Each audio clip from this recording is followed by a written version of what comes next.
Here in the Netherlands, there's an old saying: God created the world, but the Dutch created the Netherlands. Without this Dutch ingenuity, you would not be standing here today, and the spot would be more than 4 meters underwater. 2,000 years ago, the area now known as North Holland was still a vast peat marsh. But as sea levels rose, a number of large lakes emerged. These included Schermer Lake, Beemster Lake, and the lake that gives its name to the region we're in now, Schermer Lake.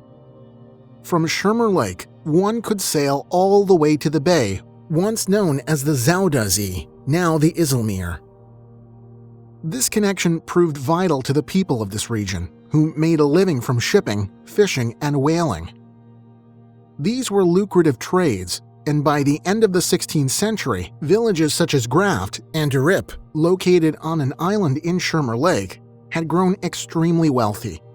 This wealth is still evident in the richly decorated houses, churches, and other historic buildings from this period.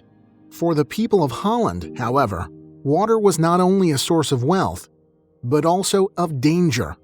The Zuiderzee was often stormy and treacherous. Despite the construction of seawalls to hold back the waters, severe flooding was all too common.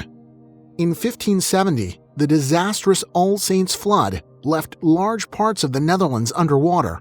Tens of thousands of people were killed, and entire villages were swept off the map. It was clear that new tactics were needed if the Dutch were to win their war on water. The modern Dutch system of water management has its origins in this era. Officials at the time came up with a risky but potentially lucrative strategy: draining lakes to create new, fertile land. The 17th century was a golden age of economic prosperity for the Netherlands, and rich investors in cities like Alkmaar were excited by the idea of creating new land. They built barriers known as dikes around the lakes, and then used drainage windmills to pump the water from the lakes into large ring-shaped canals dug just outside the dikes. The drainage mills they used were designed by Dutch engineer Jan Levater. This museum is a fine example of one of his designs. These mills are known as binnenkraaiers, or inside winders, as the cap could be turned from inside the mill in order to change the position of the sails. The body of the mill is made up of 8 heavy wooden beams, giving it its distinctive octagonal shape. The top portion of the windmill, known as the cap, rests on wooden rollers, allowing it to be turned in any direction. Turning the cap to bring the sails into the wind is known as winding the mill. Winding is done using an enormous wheel located inside the body of the mill. Once the sails are in position, the miller attaches the sailcloths and releases the brake. This is done by pulling on a long rope attached to the brake lever, which projects from the back of the cap. With the brake released, the sails are free to turn. Their movement causes the brake wheel to turn, which drives the main shaft running vertically through the entire mill. Gear wheels then transfer the movement of the main shaft to the scoop wheel, or Archimedes screw. Scoop wheels can lift water approximately 1.5 meters, or 5 feet. Schermer Lake was over 4 meters, or 13 feet deep in places, which was more than a single windmill could handle. To solve this problem, Dutch engineers used a technique known as step drainage. Water was pumped out in stages by a series of windmills, with each mill pumping water up toward the next. Often, 3 or even 4 mills were needed to get the water from the lake into the large ring-shaped canal that surrounded it. The windmill you are now visiting was once part of a series of 6 mills working together, of which only 3 have survived. In total, 52 windmills were needed to drain Schermer Lake, which covered over 4,800 hectares, or about 18 square miles. Work began in 1633 with the digging of a ring-shaped canal around the lake. By 1635, Schermer Lake had been transformed into the Schermer polder, a Dutch term for land reclaimed from water.